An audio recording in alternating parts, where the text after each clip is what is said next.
दूध बेच के पटना, दूध बेच के पटना।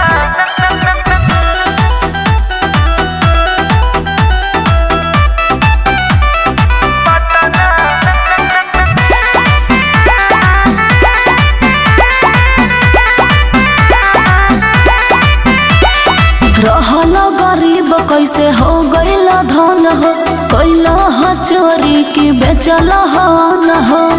अरे का कैल ह कह।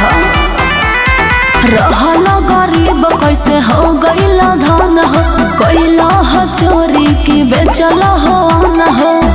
कैसे भइल इनकम तोहर हतला।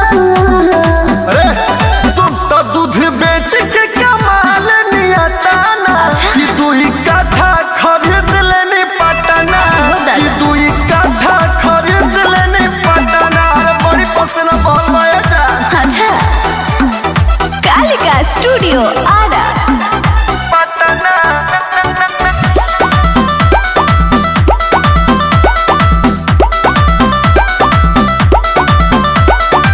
दूध में ना उतना ना होखेला फायदा, हमरा बुझाता कि बेचत रहो मैदा। अरे कुछ गड़बड़ लगता हमरा तो। इतना मेहनत के हमरा नु फल बाटे हो, जवन गौवा में दू ताला महल बाटे हो। झूठ फेंको तारो हमारा से कतना।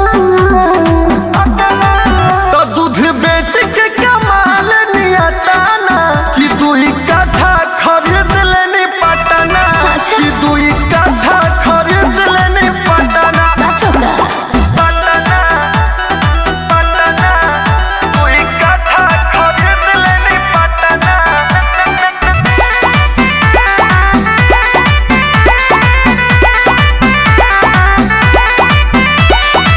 तोहरा के अनपढ़ समझत रही हम हो, तू तो खेसरियों से बड़ा न कम